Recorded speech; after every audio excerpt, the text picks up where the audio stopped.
don't do it. Just don't do it. Don't let your dreams be dreams. Yesterday, you said tomorrow. So just don't do it. Make your dreams come true.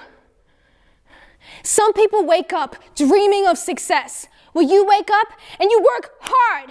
Nothing is impossible. You need to get to the point where if everybody else quits, you're not going to. No, what are you waiting for? Just don't do it. Yes, you can. If you are tired of starting over, then just stop giving up. But seriously, if you are making a decision to stop self-harm, do it. There are 5 steps that you can do to get out of self-harm. The first being, have a plan. The second being, know your triggers. The third being, find alternatives. Fourth being, just be gentle with yourself. And then the last one being, just deal with your urge. High five.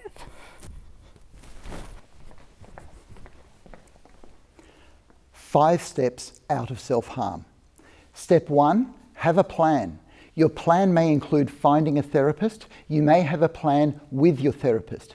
You may want to do this by yourself, but have a plan. Number 2, know your triggers. A trigger is anything that'll make it more likely that you will self-harm. An argument, drinking, whatever it is that puts you at high risk. Know what your triggers are so that you can either avoid them or be prepared for them. Number 3, find alternatives. The first alternative that I want you to have is to buy time. If you can delay self-harming, then you may be able to get through it. Some people take life one day at a time. Some people take life 1 minute at a time. Try some of these. Count backwards from 1,000. Go out and look at the cloud formations or count the stars. Or take 50 deep breaths. I'm serious. Sometimes, however, the self-harm urges are strong. What do you actually need? Do you need to feel pain? Then hold a bucket of ice or get an elastic band and put it on your wrist. These don't work. They don't work enough, but they work some of the way. Another way of getting pain is to drive your thumbnail into the nail of your small finger. Or perhaps you want to self-harm to feel alive. Well, take a cold shower, eat a lemon, smell some ammonia. Perhaps you need to punish yourself, then stand in the corner for 30 minutes, or write out 300 times, I am learning better alternatives.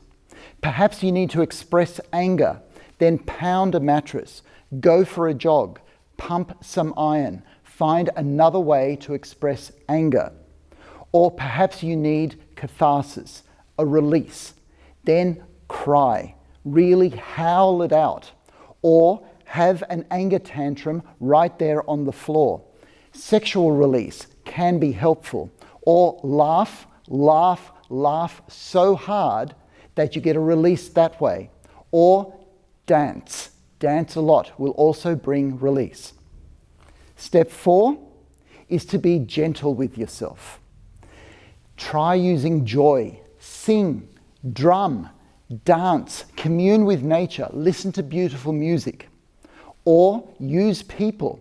Find a friend, listen to somebody that you love, find an elderly person that needs some help, or soothe yourself.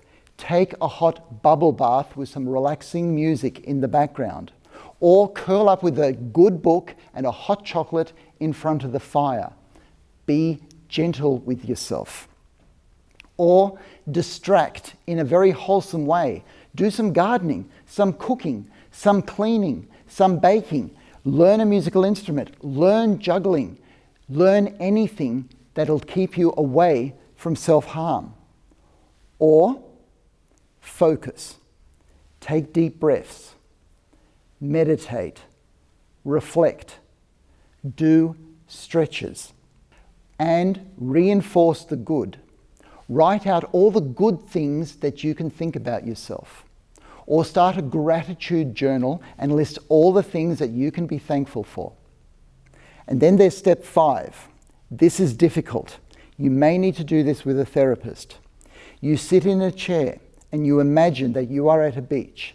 Then you take a triggering emotion, anger, and you imagine a wave of anger coming towards you that laps at your ankles.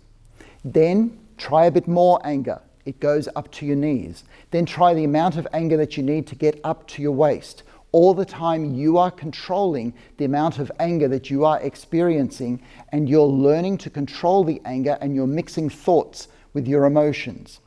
When you get good at it, have anger come up to your chest, to your neck, over your head, when you will just float up with anger and then float back down when the anger wave is past you. These sort of things are best done with a therapist, but once you can do that, you will be proficient at controlling your emotions and you won't need to self-harm.